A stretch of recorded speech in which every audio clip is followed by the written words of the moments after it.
ñi fi teew di nuyu la jeunesse sénégalaise bi nga xam ne ñëw na présente fii di nuyu les journalistes qui sont là en particulier di nuyu ndawi grand parti yi nga xam ne tey jii dañu ñëw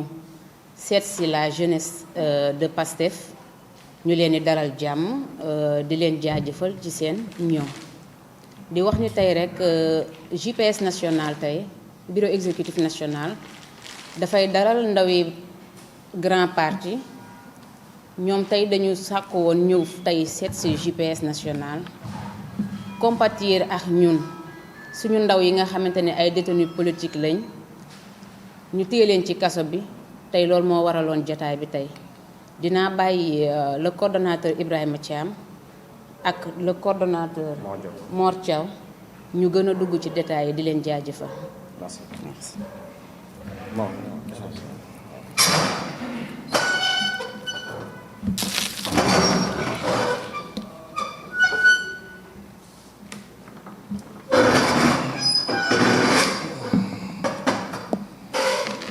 waaw asalaamaaleykum ñu ngi nuyu nos amis de la presse di nuyu assistance bi toog fii yëpp composé de jeunes di jiital ci nuyoo bi notre collègue camarade et frère Ibrahima Thiam qui est le coordonnateur de la JPS nationale di nuyu également l'ensemble des membres de la JPS di leen remercier ci dalal bi ñu dalal parce que yaakaar naa ne tey la jeunesse du grand parti moo sàkk woon rencontre bi pour gisanteeg suñuy naataangoo yi nekk PASTEF en tant que jeune rencontre bii nag c'est pas une première en la matière ou bien c'est pas une première du genre puisque en 2021 ba kay defee la mu def ba accuser le président Ousmane Sonko yaakaar naa ne bu ma juumul la jeunesse du grand parti moo njëkk a ñëw au chevet ñëw saafonteeg la jeunesse de PASTEF pour marquer suñu solidarité mais également suñu soutien à l'endroit du président Ousmane Sonko. kon tey vu le contexte pour ñun c'est normal c'est légitime mais également conformément à nos valeurs et nos principes ñu defaat la même chose ñëw marquer suñu solidarité à l'encontre des jeunes de PASTEF mais également à l'encontre de leur leader en l'occurrence le président Ousmane Sonko. di wax ne dañoo nekk ci contexte bu particulier tey jii à l'heure bi ñuy wax ak yéen plus de 355 détenus politiques composés essentiellement de jeunes ñoo nekk entre les liens de la détention te kenn tegu leen ko ku dul Macky Sall et son régime te la plupart c'est des jeunes de PASTEF moo tax tey ñuy ñëw ñun au nom du grand parti au nom de la jeunesse du grand parti marquer suñu solidarité ak suñu soutien à l'endroit des jeunes qui ont été incarcérés injustement par Macky Sall et son régime. bu weesoo loolu également contexte bi ñëpp dégg nañ ñuy waxi dialogue national ba nga xam ne ni Macky Sall ci boppam moom moo ko woote mais naka ngay persécuter sa opposition naka ngay mater sa opposition naka ngay brimer sa opposition naka ngay jëlee sa jeunesse su réew tëj ci kaso ba pare ne da ngay woote dialogue qu'il se le tienne pour dire ñun jeunesse su Sénégal dialogue wuñu ak Macky Sall ñun jeunesse su réew mi dialogue wuñu ak Macky Sall la jeunesse du pays a tourné le dos au président Macky Sall qu'il le chasse mënuñu nekk dans un pays ba nga xam ne les jeunes sont désœuvrés les jeunes sont laissés à eux-mêmes les jeunes sont incarcérés les jeunes sont matés les jeunes sont brimés mais également les jeunes sont intimidés tous les jours ba pare nga ne da ngay dialoguer ak ñoom c'est inadmissible te jeunesse su Sénégal jeunesse su Yewwi Askan Wi de manière générale jeunesse su toutes les forces vives de la nation jeunesse su grand parti jeunesse su PASTEF d'accord ñu ci dialogue boobu et on lance un appel à l'ensemble des forces vives de la nation à travers le F24 pour que toutes les organisations ñu def benn bloc parce qu'on a l'habitude de le dire Macky Sall n'est pas fort mais il divise pour mieux régner. C'est pourquoi on se dit que c'est l'opposition qui est faible de par sa division. Donc on a faiblesse bobo amatout. Que toute l'opposition se réunisse, nous def ben say, mu nek une voix discordante par rapport à voix Macky Sall pour dire non à ce dialogue. Dialogue bi simulacre de dialogue bi ay compromission lañ fay jëlé, dialogue bi ay tiaxal la, dialogue bi ay tapalé la. Il lui reste 8 mois, il n'a qu'à préparer ses valises, préparer passation de service avec le prochain président de la République bi nga xam ne moo koy remplacer. Donc loolu lañ bëggoon wax à l'endroit des Sénégalais ñu xamee ko noonu xam ne la jeunesse du grand parti bien évidemment avec la jeunesse de Pastef les patriotes d'accord uñu ci dialogue boobu te dinañ engager une dynamique ba nga xam ne dinañu permettre de réunir l'ensemble des forces vives à travers la frange jeune pour dire non à ce dialogue parce que la jeunesse mooy le parent pauvre de ce pays. La jeunesse est laissée à elle-même. Macky Sall depuis plus de 11 ans ba mu toogee ak léegi deful dara jeunesse bi à part di notre jeunesse bi di leen xoqatal di leen tëj ci kaso yi. Donc nag suñu naataangoo yi ñu tëj ci kaso yi ñu ngi leen di masaw di leen wax ne xeex bi dinañ ko wéyal et que duñu mës a dem ci taabalu Macky Sall naan dañuy wax ak ñoom parce que li muy def jeunesse bi Sénégal du dëgg du yoon et on est debout comme un seul homme. Ensemble on va enclencher cette dynamique avec la jeunesse de Pastef pour que tous les jeunes du Sénégal disent non à ce dialogue mais également disent non au président Macky Sall. Donc nag loolu la ñu amoon pour wax di jaajëfal également nos leaders en l'occurrence le président Ousmane Sonko mais également le président Gakou ci seen posture parce que loolu lañ doon xaar ci ñoom mooy que ne waa jii fi ne juróom-ñetti weer ko fi dese il n'est qu'à organiser des élections démocratiques libres et transparentes joxe lenge yi ki war a doxal te ki war a doxal du génn Yewwi Askan Wi. Donc nag loolu la ñu amoon pour wax di remercier suñu naataangoo Pastef fi ci dalal di ñu dalal di leen wax ne ensemble tey suba ginnaaw suba comme ni ñu ko doon defee démb dinañ continuer main dans la main ànd ci xeex bi ba li nga xam ne nii ñoo ko mbëbët muy le projet bi nga xam ne dañ ko porté pour le Sénégal en 2024 changement am sénégalais gis seen bopp ñu ngi leen di jaajëfal ñu leen sant.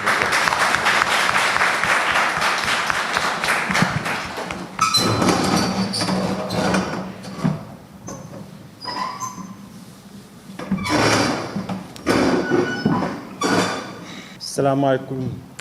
suñu mbokk journalistes yi ñu ngi ñuy sénégalais yëpp képp ku nekk Sénégal ak si diaspora bi di ñuy également suñu mbokk jeunes ñu fi nekk jóge grand parti jóge aussi Pastef. Donc je pense que lu ma waroon wax yëpp sama xarit wax na ko léegi sama ami Mor Diaw par rapport tey lu tax point de presse bi je pense que c'est important tey Sénégal boo jël même xale yi ñëpp gis na tey réew mi fu mu toll ak la posture bu homme politique war a am surtout homme politique bu jóge ci opposition fu mu toll nii aussi boobu dafa nekk une posture républicaine. damay joxe exemple rek par exemple sur la jeunesse de l'opposition depuis 1 an depuis 2 ans la jeunesse s'est engagée à faire une rupture boo xam ne depuis 2000 ni ngi koy rêvé avoir une république forte avoir des dirigeants yoo xam ne tey Sénégal fu mu bëgg dem dirigeants yooyu leen am yaakaar yóbbu ñu fa mais malheureusement jeunesse boobu on s'est battu depuis 2 ans ñu jóge sa élection locale jeunesse bi mobilisé wu ñu pare si dem si élection législative la jeunesse de l'opposition s'est mobilisée ba lu musul am Sénégal am assemblée nationale boo xam ne presque cohabitation la te jeunesse boobu la majeure partie seen engagement seen détermination ñu si bëri tey seen liberté di nga ko privé. Je rappelle aussi jeunesse boobu bokk opposition waru tax aussi ñu leen jàpp parce que je rappelle aussi jeunesse de l'opposition bi ñu jàpp tey en 2011 fii la ñu fekk ñu ne mobilisé woon à la place de l'Obélisque par une détermination avec le M23 ba alternance am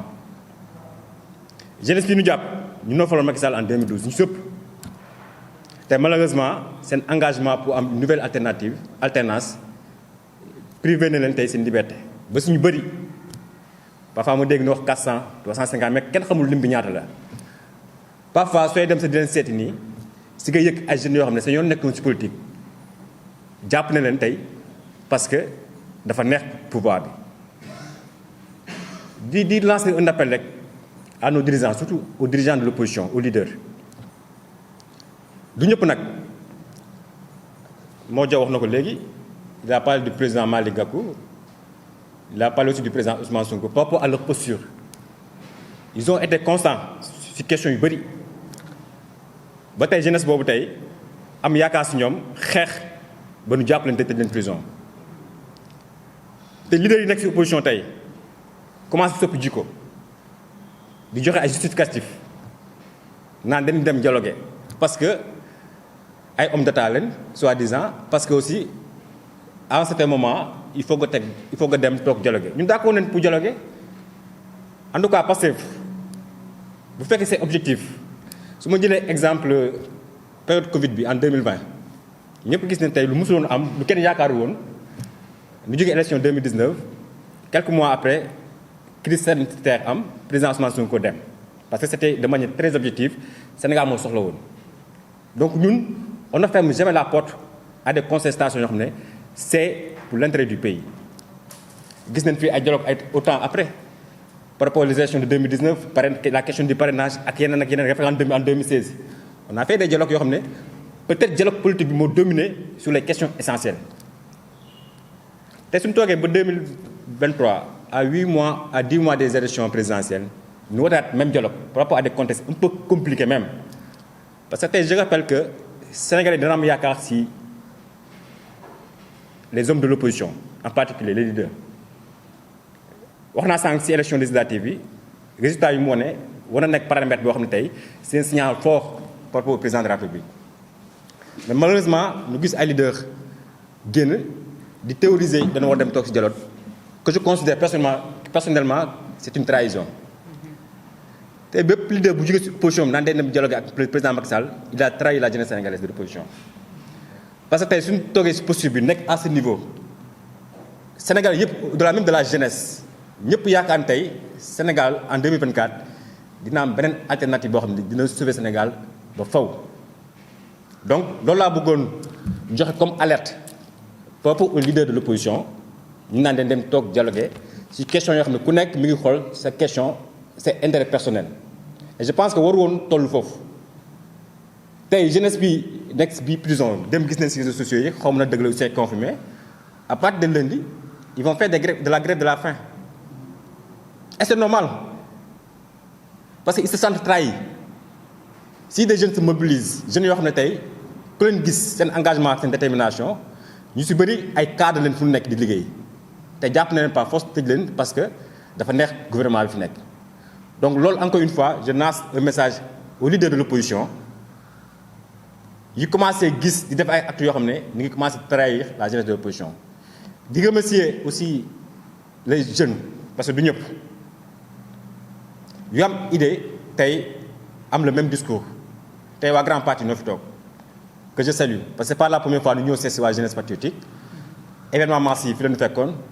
ay événement jàll na fi chaque fois ñoom la ñu njëkk gis ñu ñëw si JPS pour massawu pour montrer leur soutien donc je profite de cette tribune pour encourager et féliciter le grand parti en particulier votre coordinateur Modiaw qui est un ami et un promotionnaire sànq sa maa ngi doon wax chaque fois suñu déggante situation yu mel ni moo tax parce que ça montre que au niveau de la jeunesse de l'opposition bokkuñu parti politique bokkuñu ay offre politique mais les questions essentielles les questions d'intérêt général chaque fois on les partage et on les met en place par rapport à l'intérêt de la jeunesse di woote aussi appel à la mobilisation parce que tey dañu toll ci dynamique boo xam ne depuis 2 ans ñëpp gis nañ opposition bi monter en puissance tey quelques leaders bokk ci opposition bi tey di commencer kese dynamique boobu ñu ngi ko nangu en tout cas cette jeunesse là dootu nangutu li fi jot a am depuis toujours xeex fal ay nit une fois au pouvoir ñu trahir ñu en tout cas lu dootu amati en tout cas le prochain président de la République en 2024 jeunesse du ko may dara du ko may dara exigence bi ñu am tey ci gouvernement Macky Sall te exigence boobu leen na am à nos autorités de l'opposition lii rek wane na ko ñun tey du nangu ay nit bokk ci opposition mobiliser ay jeunes je peux donner l'exemple même de la liste nationale de Yewwi Askan Wi bu mu amee woon problème au mois de juin juillet mais y avait une mobilisation de la jeunesse ba mu am ci jeunes yu ñaar xam ñetti jeunes yu ñu faat parce que les leaders de l'opposition à l'époque avaient donné un message par rapport à la mobilisation tey ñooñu ñenn ci ñoom ni commencé trahir jeunesse bi te ñun en tout cas la jeunesse de patriotique du Sénégal avec la jeunesse du grand parti ak l'ensemble des jeunes yoo xam ne bokk nañu ñun vision ñun loolu daan ko xeex pression bi ñu teg gouvernement bi pression boobu leen ko ni teg à nos leaders di woote aussi la mobilisation par rapport aux événements du 12 prochain 12 juin F24 woote na mobilisation nationale si volets yi détenus politiques sur la bokk donc loolu c'est une occasion pour montrer notre soutien aux jeunes privés de la liberté ñoo xam ne depuis presque 2 mois di leen di téye kenn déglu leen ñii seen liggéey menacé na ñu dàq leen fu nekk ñii ñi commencé am ay jafe-jafe fu nekk foofu ci prison bi occasion pour toute la jeunesse de l'opposition de se réunir au 12 et de dire non à l'intimidation et de dire non à la privatisation des libertés des jeunes de l'opposition et de dire oui à la libération de tous les détenus politiques et de donner aussi un message à nos leaders appartenant à l'opposition qui avaient mobilisé la jeunesse ba ñu jox leen tey pouvoir tey ñu ngi gis négocier de l'autre côté par rapport à leurs gains et les intérêts politiques. On va pas se laisser faire, on va se battre et on va les dénoncer ba ñëpp dégg ko.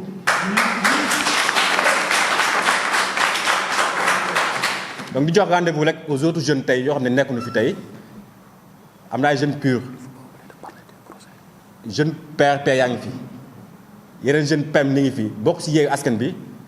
daan dajawaat fii fan yi di ñëw gën a yaatal waxtaan bi gën a aussi donner un message à la mobilisation de toute la jeunesse de l'opposition pour mun a gagner suñu combat politique di sant ñëpp di gërëm ñëpp. bon ñu dellusiwaat di leen fàttali rek benn point bu am solo ba nga xam ne nii mënuñu fi toog ba jóge fii te duñ ko waxtaane muy programmation wu procès bi nga xam ne nii teg nañ ko ci ndodd le président Ousmane Sonko ñaari convocation yi mooy le 8 si je me trompe et le 16 di wax ne toute la jeunesse de l'opposition, toute la jeunesse du Sénégal, toute la jeunesse des forces vives de la nation, il faut que ñu def benn say bañ a nangu Macky Sall la mu defoon en 2019 écarté de manière injuste ay candidats potentiels mu ko leer na ñii bu ñu demee sonal ko mu koy répéter en 2024 Macky Sall du bokk ce combat lié à sa candidature pour un 3e mandat jeunesse bii moo ci jiitu taxaw ci kanam mais au-delà de sa candidature parce que gëm nañ ne il ne sera pas candidat du bokk mais tous les autres yi war a bokk dinañ bokk et que du am benn procès bu ñuy teg ci taabal ji pour mën a xañ kenn mu bokk te loolu jeunesse bi di ko seetaan duñ ko nangu donc nag qu'il se le tienne pour dire moo xam le 16 moo xam le 8 quel que soit leur verdict jeunesse su Sénégal va faire face du ñu nangu ñu jël moo xam le président Sonko la moo xam ay parrainage la moo xam ay procès la moo xam lu mënti doon ñun jeunesse su Sénégal effectivement après au sortir de ce point de presse nous allons nous concerter avec l'ensemble des jeunes de ce pays parce que comme je l'ai dit sànq Macky Sall toroxal na jeunesse bi Macky Sall war na jeunesse bi ginnaaw Macky Sall xañ na jeunesse bi employabilité lépp loo mënti jël lu jeunesse bi waroon a am Macky Sall dindi na ko jeunesse bi donc nag jeunesse su Sénégal ñoo la ñu interpellé ñun on sera au premier rang de ce combat donc ñëpp nañu xam ne non à une 3e candidature et que procès yi nga xam ne intenté nañ ko contre le président Ousmane Sonko la jeunesse du grand parti la jeunesse de Pastef les patriotes la jeunesse du Sénégal la jeunesse des forces vives sera au premier rang de ce combat pour que mu bañ a xam ne du mën a éliminer benn adversaire à travers yu procès yu ñàkk fayda yi ak micmac yi ñuy def ak compromission yi ñuy def ak yeneen leaders yi pour valider leur candidature pour une 3e candidature mais également pour valider élimination d'autres adversaires politiques loolu moom c'était un message fort qu'on voulait lancer à l'endroit du président mais également à l'endroit de l'ensemble des Sénégalais ici au Sénégal mais également au niveau de la diaspora ñu xam ne la jeunesse du Sénégal est debout et fera face à toute tentative d'élimination d'un adversaire politique ou bien à une candidature pour un 3e mandat c'est bon. Merci beaucoup. Donc nag ñu ngi sant gars yi di nuyu di sant gars yëpp teew vraiment toute la jeunesse à travers les coordinations aussi bien Pastef et Grand Parti sont représentés ñu ngi leen di nuyu fi ñu ko jàppee dafa xat ils ont compris inchallah yeneen rencontre yi vous serez avisés à temps ensemble ñu ñëw parce que xam nañ ne demain ou après demain aussi lépp lu ñuy xeex on sera ensemble pour xeex ko ñu ngi leen di sant bu baax di leen gërëm. Merci. Quant aux photos